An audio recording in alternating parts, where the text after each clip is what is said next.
Hello again everybody, Kelton here. Today we're going to be discussing biological chemistry, so pause the video to look at the outline and we're going to jump right in. We're going to start today by discussing what matter is. So matter is just anything that takes up space and has mass. Matter is going to be composed of elements, so try to rack your brain and think of where you've heard of the term elements before.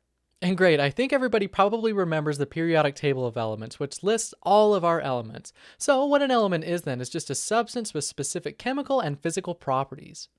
Next then, we're going to talk about atoms. Atoms are just the smallest units of mass that still have the specific chemical properties of an element. A great example is this carbon atom that we see here. So, what is an atom going to be made up of? Nice, so hopefully you remembered atoms are made up of by protons, neutrons, and electrons. We find our protons and neutrons in the middle in a structure called the nucleus, and then we find the electrons orbiting the nucleus. The next term we're going to look at is a molecule. So, knowing that this image here shows a water molecule, could you tell me what a molecule is or what it's made up of? Great, so hopefully this image helped you to see that a molecule is just when two or more atoms are bonded together. So this water molecule is a really great example. Oxygen and carbon dioxide are two other really good examples of what a molecule is.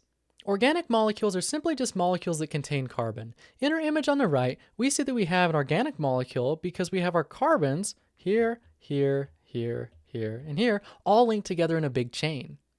A common feature of organic molecules is that the carbons tend to form bonds to elements like hydrogen, nitrogen, and oxygen.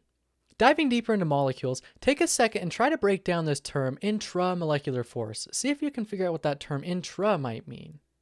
The intra part of this term just means within the molecule. So, intramolecular forces are just going to be strong attractive forces that exist within one of the molecules.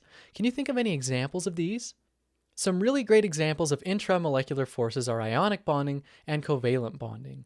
So whenever I see an intramolecular force, I think that these forces are strong attractive forces that are keeping the molecule from falling apart. Next, we're going to discuss intermolecular forces. Pause the video and break down what this term might mean as opposed to an intramolecular force.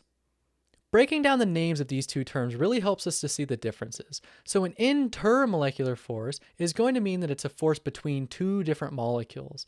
This force is going to be much weaker than an intramolecular force like a covalent bond, but they're still really important.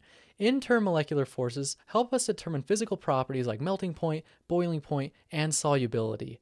So, can you think of any examples of an intermolecular force? A few examples you may have thought of are London dispersion forces, dipole-dipole attractive forces, and hydrogen bonding. This image on the right shows the distinction between an inter and intramolecular force. So remember, hydrogen bonding is going to be an intermolecular force, and we see this occurring between these two water molecules. An intramolecular force then is within one of the molecules, and we see that happening here with this hydrogen being bonded to the oxygen. Next, we're going to talk about two terms that we'll see come up quite a bit over the next few months. The first term is monomer, and if we break that word down, it's just going to mean one of something. So whenever I see this, it could be one molecule of glucose, it could be one amino acid, or it could be one nucleic acid. These monomers are like individual links on a chain. Eventually, they can bind together and form a whole chain through a process known as polymerization. Once monomers have undergone polymerization and linked together, we have now formed a big long chain. This long chain of monomers is known as a polymer. We can see this example occur when glucose monomers come together to form a glycogen polymer. Okay, we've made it to the end of the lesson, so now it's time for a mini quiz. NaCl, which is just table salt, is considered to be a what?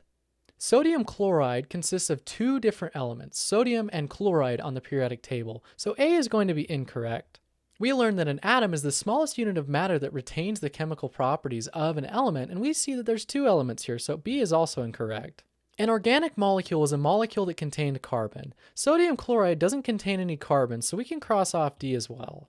This leaves us with the correct answer, answer C. If you remember, a molecule is just two or more atoms joined together.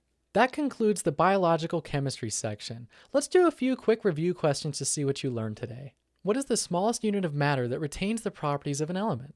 Glucose monomers bind together to form a polymer through a process known as what? And lastly, forces that exist between two molecules are called?